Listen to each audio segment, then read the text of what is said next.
नमस्कार स्टूडेंट्स, आज हम बीएससी सेकेंड ईयर की ऑर्गेनिक केमिस्ट्री पढ़ेंगे। ऑर्गेनिक केमिस्ट्री में मैं आप लोगों को अल्कोहल वाला चैप्टर स्टडी करा रही थी। अल्कोहल में हम लोगों ने अल्कोहल की फॉर्मेशन रिएक्शन स्टडी कर ली थी। आज हम अल्कोहल की फिजिकल प्रॉपर्टी स्टडी करेंगे और हाइड्रोजन बॉन्डिंग के बारे में स्टडी करेंगे। चलो आज हम इनकी फिजिकल प्रॉपर्टी स्टडी करते हैं। ये आपकी यूनिट सेकंड है।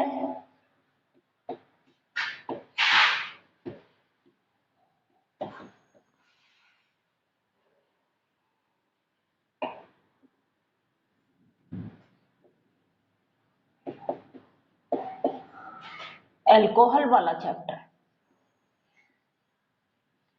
इसमें हम पढ़ेंगे फिजिकल प्रॉपर्टीज।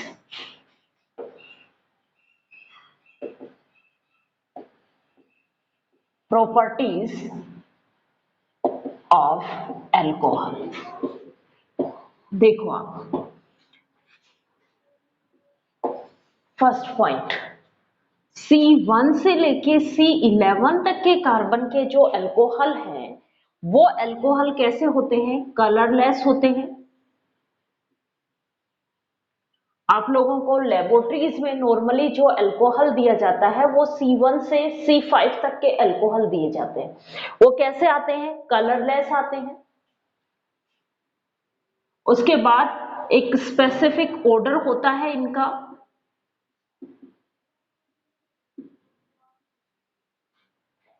इस ऑर्डर को ही आप पहचान के, ऑर्डर को जो पहचान के आप ये कहते हो कि ये वाला फंक्शन ग्रुप इसमें प्रेजेंट है, अल्कोहलिक फंक्शन ग्रुप प्रेजेंट है।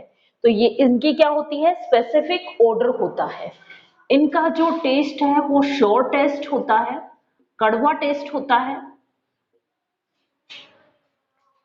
उसके बाद ये जो है ये वोलेटाइल नेचर के लिक्विड होते हैं।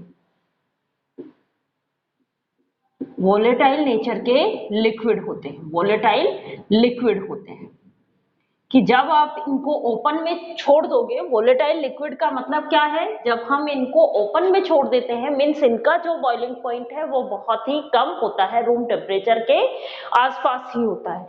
जैसे ही हम इसको ओपन में छोड़ते हैं तो ये इवोपरेट हो जाते हैं, वेपर फेस में कन्वर्ट हो जाते हैं। तभी तो कहा जाता है कि अल्कोहल की जो बोतल है, इथेनॉल और मीथेनॉल, इनको आप बंद करके रखो, क्योंकि जैसे ही हम उसको ओपन में रख देते हैं, ये वोलेटाइल नेचर के लिक्विड होते हैं, ये आसानी से इवोपरेट हो जाते हैं। क्लियर यहां तक?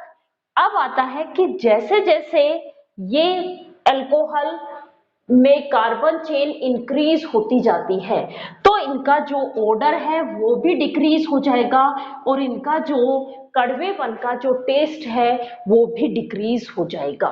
मीन्स हैवियर अल्कोहल में, heavier alcohol more than C11, जिसमें कार्बन 11 से ज्यादा कार्बन प्रेजेंट होते हैं, वो अल्कोहल में क्या हो जाएगा? Specific order as well as so test क्या हो जाएगा? डिक्रीज हो जाएगा। क्लियर यहां तक? अब हम बात करते हैं किनकी? टॉक्सिसिटी की। Second point, toxicity. ये लोअर अल्कोहल जो होते हैं, ये अल्कोहल न्यूरोटिक एक्शन शो करते हैं। लोअर अल्कोहल शो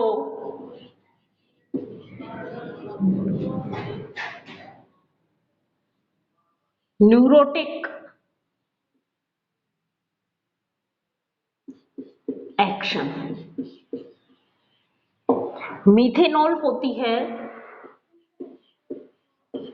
न्यूरोटॉक्सिक होती है और ये हमारी बॉडी में चली जाती है तो ब्लाइंडनेस हो जाती है, कॉजेस ब्लाइंडनेस, अंधापन हो जाता है। इथेनॉल भी क्या होती है, न्यूरोटॉक्सिक होती है। इसको हम इथेनॉल को बॉडी में लेने पे बॉडी का टेम्परेचर जो है वो रिड्यूस हो जाता है, कॉजेस बॉडी टेम्परेचर रिड्यूस, और बॉडी का टेम्परेचर रिड्यूस होने के कारण अनकॉन्शियस हो जाता है। क्या होगा, अनकॉन्शियस हो जाता है। क्लियर यहां तक। अब हम बात करते हैं, जैसे जैसे ब्रांच्ड अल्कोहल की बात करें, ब्रांच्ड अल्कोहल की टॉक्सिसिटी जो है वो और भी ज्यादा इंक्रीज हो जाती है। ब्रांच्ड अल्कोहल की टॉक्सिसिटी ज्यादा इंक्रीज हो जाती है। ब्रांच्ड अल्कोहल में क्या होगा, टॉक्सिसिटी इंक्रीज हो जाएगी, और मॉलिक्यूलर वेट इंक्रीज होने पे टॉक्सिसिटी जो है वो रिड्यूस हो जाती है।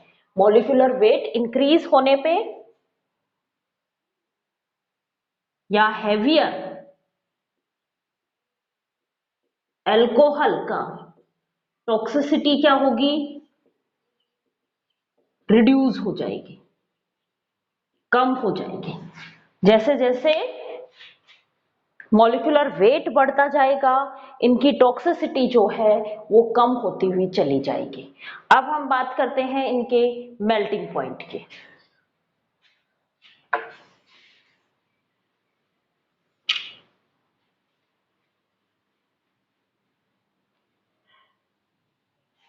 देखो, C1 से C11 तक के जो अल्कोहल थे वो कैसे थे, वोलेटाइल नेचर के लिक्विड थे, यही थे। और जैसे ही C11 से हम ज्यादा मीन्स हैवियर अल्कोहल की तरफ मूव करते हैं तो ये वैक्सी सॉलिड होते हैं। तो हम बात कर रहे हैं मेल्टिंग पॉइंट की। मेल्टिंग पॉइंट कैसा होगा अल्कोहल का, इनिशियली अल्कोहल का मेल्टिंग पॉइंट कम होता है, जैसे जैसे अल्कोहल में CH2 ग्रुप इंक्रीज होता जाता है वैसे वैसे इसका मेल्टिंग पॉइंट भी इंक्रीज होता हुआ चला जाएगा। क्या होगा, melting point increase with increase CH2 group in alcohol। Lower alcohol में मेल्टिंग पॉइंट कम होता है और हेवियर अल्कोहल का मेल्टिंग पॉइंट क्या होगा, इंक्रीज हो जाएगा। उसके बाद हम बात करते हैं ब्रांच्ड चेन की। ब्रांच्ड अल्कोहल के, ब्रांच्ड अल्कोहल या ब्रांच्ड इंक्रीज होंगे तो मेल्टिंग पॉइंट क्या हो जाएगा, डिक्रीज हो जाएगा। सबसे ज्यादा मेल्टिंग पॉइंट 1 डिग्री का होता है, फिर 2 डिग्री का होता है और फिर 3 डिग्री अल्कोहल का होता है। जैसे जैसे ब्रांच बढ़ती जाएगी, ब्रांच बढ़ेगी तो अल्कोहल का मेल्टिंग पॉइंट क्या हो जाएगा, डिक्रीज हो जाएगा। क्लियर यहां तक। अल्कोहल का मेल्टिंग पॉइंट जो है औरों से कंपैरिजन करें, एल्कीन, एल्केन, इनसे जब हम कंपैरिजन करेंगे तो इनका मेल्टिंग पॉइंट जो है वो हाई मेल्टिंग पॉइंट होता है। क्यों होता है, क्योंकि अल्कोहल जो है वो क्या बनाते हैं, हाइड्रोजन बॉन्डिंग फॉर्म करते हैं। हाइड्रोजन बॉन्डिंग बनाने के कारण इनका मेल्टिंग पॉइंट जो है वो हाई मेल्टिंग पॉइंट होता है, हाई मेल्टिंग पॉइंट होता है। किसके कंपैरिजन में, एल्कीन, एल्केन, इनके कंपैरिजन में इनका मेल्टिंग पॉइंट ज्यादा होता है। अब हम बात करते हैं किनकी, सोलिबिलिटी। ये वाटर में सोलिबल होते हैं, जैसे जैसे इनका वेट बढ़ता जाता है, इनकी सोलिबिलिटी जो है वो कम होती हुई चली जाएगी। वेट बढ़ेगा मीन्स क्या बढ़ रहा है, हाइड्रोकार्बन चेन इंक्रीज हो रही है, और हाइड्रोकार्बन चेन इंक्रीज होगी तो इनकी सोलिबिलिटी जो है वो वाटर में डिक्रीज हो जाएगी। तो क्या है, सोलिबिलिटी।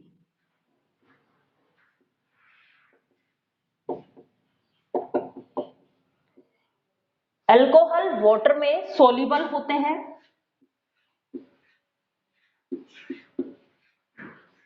Soluble in water. लेकिन क्यों सोल्यूबल होते हैं, उसका रीजन तो ये है कि अल्कोहल जो है वो वाटर के साथ हाइड्रोजन बॉन्ड फॉर्म करते हैं, due to hydrogen bonding. Hydrogen bonding के कारण अल्कोहल जो है वो वाटर में सोल्यूबल होते हैं। जैसे जैसे CH2 ग्रुप इंक्रीज होता जाता है, या कहें कि अल्कोहल, हैवियर अल्कोहल की बात करें, हैवियर अल्कोहल या increase CH2 group, CH2 group increase होगा तो solubility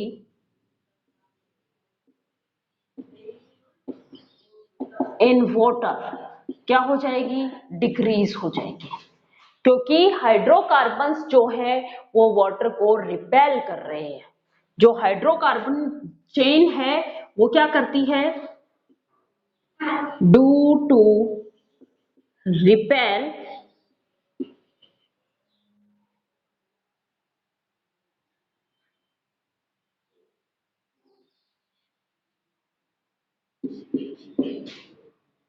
repel water through hydrocarbon chain. Hydrocarbon chain के थ्रू वाटर रिपेल हो जाता है, जिससे इनकी क्या होगी, सोलिबिलिटी जो है वो कम हो जाती है। अब हम बात कर रहे हैं, बार बार हमने कहा सोलिबिलिटी पे भी इफेक्ट पड़ रहा है और इनके मेल्टिंग पॉइंट पे भी इफेक्ट पड़ रहा है, किसका, हाइड्रोजन बॉन्डिंग का। किसका फर्क पड़ रहा है, हाइड्रोजन बॉन्डिंग का। भाई सोलिबिलिटी भी किसके कारण है, हाइड्रोजन बॉन्डिंग के कारण, और मेल्टिंग पॉइंट जो इंक्रीज होते हैं वो भी किसके कारण हो रहे हैं, हाइड्रोजन बॉन्डिंग के कारण। तो अब हम समझेंगे कि हाइड्रोजन बॉन्डिंग किसे कहते हैं, कितने टाइप की होती है, और इस हाइड्रोजन बॉन्डिंग के कारण क्या फैक्टर्स क्रिएट हो जाते हैं।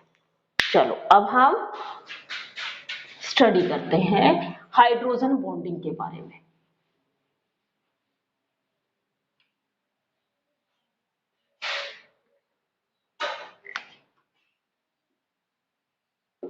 हाइड्रोजन बॉन्डिंग, इसके बारे में अब हम स्टडी करेंगे।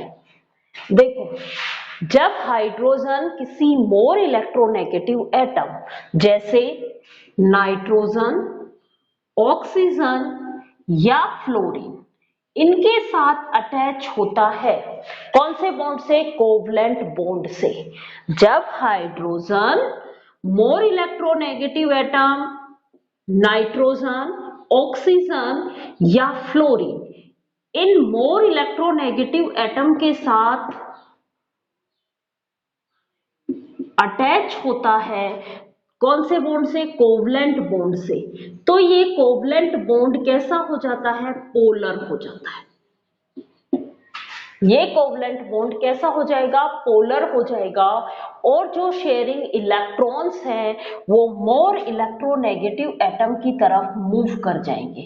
मोर इलेक्ट्रोनेगेटिव एटम की तरफ ज्यादा शिफ्टेड होते हैं, इसीलिए इस मोर इलेक्ट्रोनेगेटिव एटम के पास नेगेटिव चार्ज होता है, पार्शियली डेल नेगेटिव होता है, और इस हाइड्रोजन के पास पार्शियली पॉजिटिव चार्ज होता है।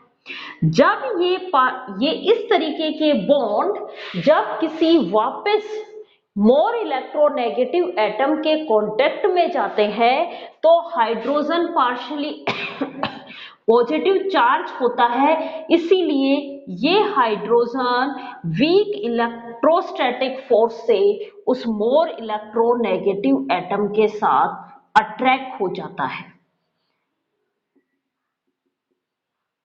ये जो वीक इलेक्ट्रोस्टैटिक फोर्स है, यही क्या कहलाता है, हाइड्रोजन बॉन्डिंग कहलाती है। ये वीक इलेक्ट्रोस्टैटिक फोर्स ही क्या कहलाता है, हाइड्रोजन बॉन्डिंग कहलाती है। हाइड्रोजन बॉन्डिंग एक टाइप से वंडरवाल अट्रैक्शन फोर्स ही है।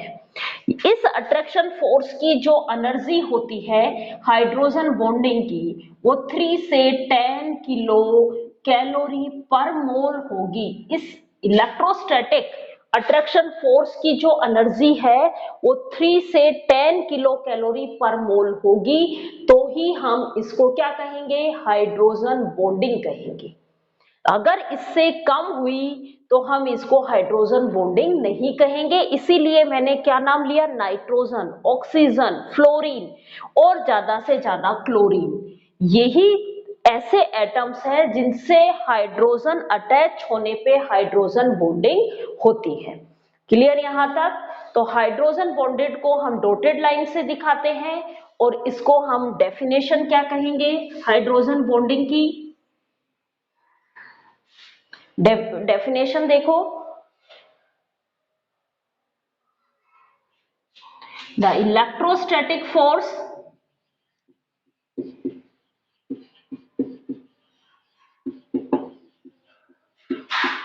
बिटवीन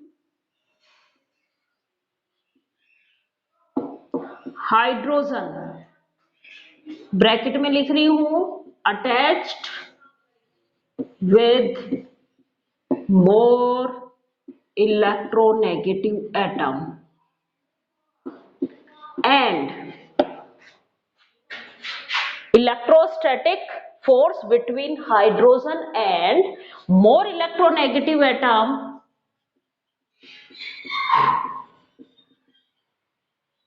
अब ये एटम्स सेम मॉलिक्यूल में भी हो सकते हैं, डिफरेंट मॉलिक्यूल्स में भी हो सकते हैं और एक ही मॉलिक्यूल में भी हो सकते हैं। तीन चीजें बोली मैंने, ये जो डिफरेंट इलेक्ट्रोनेगेटिव एटम और हाइड्रोजन एटम, ये क्या हो सकते हैं, इन ए मॉलिक्यूल हो सकते हैं और डिफरेंट डिफरेंट मॉलिक्यूल हो सकते हैं।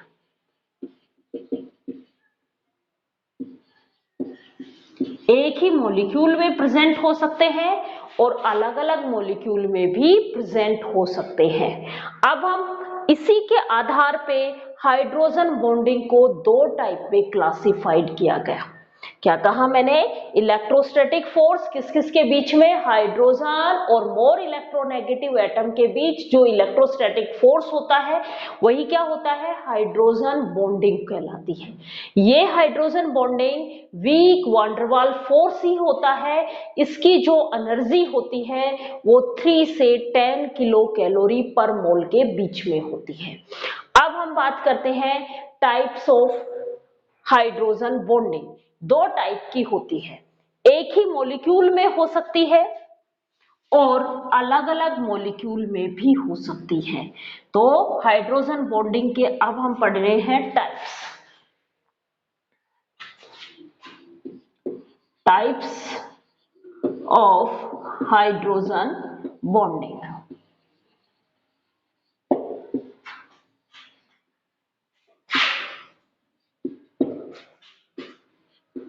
Intermolecular hydrogen bonding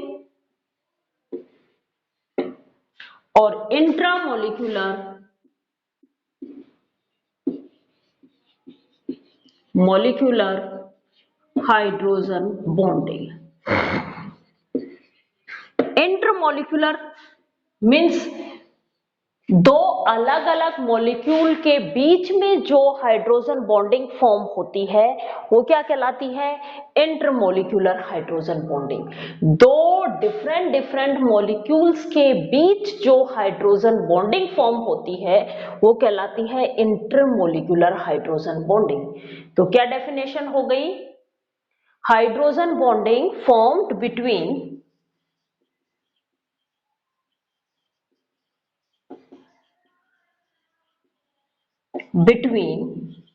hydrogen atom and more electronegative atom in different molecule, अलग अलग मॉलिक्यूल का हाइड्रोजन एटम और इलेक्ट्रोनेगेटिव एटम के बीच जो अट्रैक्शन फोर्स होता है, इलेक्ट्रोस्टैटिक अट्रैक्शन फोर्स, वो क्या कहलाता है? इंटरमोलिक्यूलर हाइड्रोजन बॉन्डिंग कहलाती है। एग्जाम्पल की बात करें तो मैंने आपको बोला था कि अल्कोहल और वाटर, किसके द्वारा इनके बीच में क्या होती है? हाइड्रोजन बॉन्डिंग होती है। यहाँ पे वो दो वाटर मॉलिक्यूल के बीच भी जो बॉन्डिंग होगी वो भी कैसी कहलाएगी? Intermolecular hydrogen bonding. और दो अल्कोहल के बीच में भी जो हाइड्रोजन बॉन्डिंग होगी, दो अल्कोहल के मॉलिक्यूल के बीच में भी जो हाइड्रोजन बॉन्डिंग होगी वो भी कैसी कहलाएगी? इंटरमोलिक्यूलर हाइड्रोजन बॉन्डिंग ही कहलाएगी। इंटरमोलिक्यूलर हाइड्रोजन बॉन्डिंग से मॉलिक्यूल क्या हो रहे हैं? एसोसिएट हो रहे हैं, मॉलिक्यूल आपस में जुड़ रहे हैं। तो इंटरमोलिक्यूलर हाइड्रोजन बॉन्डिंग से क्या होता है? मॉलिक्यूल एसोसिएशन होता है, मॉलिक्यूल एसोसिएशन होता है। देखो अब कैसे बॉन्डिंग बनती है इंटरमोलिक्यूलर हाइड्रोजन बॉन्डिंग।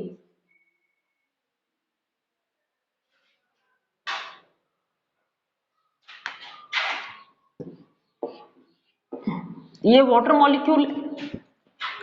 मॉलिक्यूल है, इसमें हाइड्रोजन ऑक्सीजन से अटैच है, मोर इलेक्ट्रोनेगेटिव एटम से अटैच है, तो इस पे तो डेल नेगेटिव चार्ज होगा और इस पे डेल पॉजिटिव चार्ज होगा। वैसे ही दूसरा वाटर मॉलिक्यूल आए तो दूसरे वाटर मॉलिक्यूल पे भी ऑक्सीजन के पास डेल नेगेटिव चार्ज होता है और इसके पास पॉजिटिव चार्ज होता है। इस हाइड्रोजन और इस ऑक्सीजन के बीच में जो अट्रैक्शन फोर्स क्रिएट होगा उसी को हम क्या कहेंगे? हाइड्रोजन बॉन्डिंग कहेंगे। इस हाइड्रोजन मीन्स वाटर के एक मॉलिक्यूल का हाइड्रोजन और दूसरे वाटर मॉलिक्यूल का ऑक्सीजन के बीच में जो इलेक्ट्रोस्टैटिक फोर्स क्रिएट हो रहा है वो क्या कहलाता है? हाइड्रोजन बॉन्डिंग कहलाती है। यही बात करें हम अल्कोहल में, ROH, इस पे डेल नेगेटिव चार्ज होता है और इस पे डेल पॉजिटिव चार्ज होता है। वैसे ही दूसरा अल्कोहल होगा, इस पे डेल नेगेटिव और इस पे डेल पॉजिटिव, तो इनके बीच में जो अट्रैक्शन फोर्स क्रिएट हुआ वो हाइड्रोजन बॉन्डिंग कहलाती है। और कौन सी हाइड्रोजन बॉन्डिंग कहलाती है? इंटरमोलिक्यूलर हाइड्रोजन बॉन्डिंग कहलाती है। दो अलग अलग मॉलिक्यूल के बीच में जो अट्रैक्शन फोर्स क्रिएट हो रहा है वो क्या कहलाता है? इंटरमोलिक्यूलर हाइड्रोजन बॉन्डिंग कहलाती है। यही हम बात करें वाटर के साथ में, वाटर और अल्कोहल में किस तरीके से बॉन्डिंग होती है। देखो ये अल्कोहल है और ये वाटर मॉलिक्यूल है। वाटर मॉलिक्यूल्स में ये नेगेटिव ये पॉजिटिव, अल्कोहल में ये नेगेटिव ये पॉजिटिव, इनके बीच में ये जो अट्रैक्शन फोर्स क्रिएट हुआ है ये क्या कहलाएगा? इंटरमोलिक्यूलर हाइड्रोजन बॉन्डिंग कहलाएगी। अब हम बात करते हैं इंट्रामोलिक्यूलर हाइड्रोजन बॉन्डिंग क्या है। इंट्रामोलिक्यूलर हाइड्रोजन बॉन्डिंग में जो हाइड्रोजन बॉन्ड फॉर्म हो रहा है वो हाइड्रोजन और इलेक्ट्रोनेगेटिव एटम दोनों सेम मॉलिक्यूल के में प्रेजेंट होते हैं। इंट्रामोलिक्यूलर हाइड्रोजन बॉन्डिंग में the hydrogen bonding between hydrogen and more electronegative atom present in same molecule। एक ही मॉलिक्यूल में हाइड्रोजन और मोर इलेक्ट्रोनेगेटिव एटम के बीच जो हाइड्रोजन बॉन्डिंग फॉर्म होती है वो क्या कहलाती है? इंट्रामोलिक्यूलर हाइड्रोजन बॉन्डिंग कहलाती है। जैसे हम एग्जांपल लें ऑर्थोक्लोरोफिनोल। ऑर्थोक्लोरोफिनोल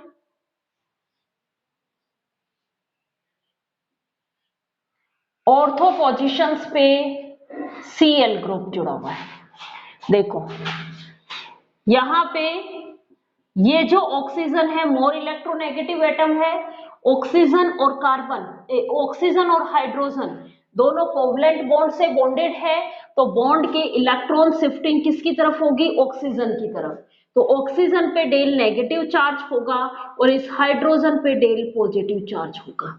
यहाँ पे ऑर्थो पोजीशंस पे क्लोराइड जुड़ा हुआ है और क्लोराइड की इलेक्ट्रोनेगेटिविटी भी ज्यादा होती है। मैंने कहा था एक चौथा एटम लिखा था क्लोराइड। क्लोराइड की इलेक्ट्रोनेगेटिविटी ज्यादा होती है, तो ये आपस में मींस क्लोराइड के पास नेगेटिव चार्ज है, पार्शियली नेगेटिव चार्ज, तो इस क्लोराइड और इस हाइड्रोजन के बीच में एक वीक इलेक्ट्रोस्टैटिक फोर्स क्रिएट होता है, जिसको हम क्या कहेंगे? इंट्रा मॉलिक्यूलर हाइड्रोजन बॉन्डिंग कहेंगे। अब हमने टाइप पढ़ लिए, अब हम बात करते हैं effect of hydrogen bonding. Hydrogen bonding के कारण क्या होता है? पहला तो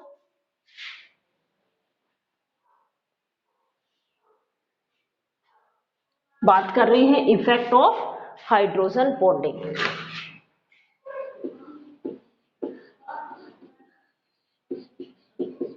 देखो क्या कहा? हाइड्रोजन बॉन्डिंग के कारण मॉलिक्यूल क्या हो जाते हैं? जुड़ जाते हैं, संगठित हो जाते हैं, एसोसिएट हो जाते हैं। तो पहला तो क्या है? Due to hydrogen bonding, due to intermolecular hydrogen bonding.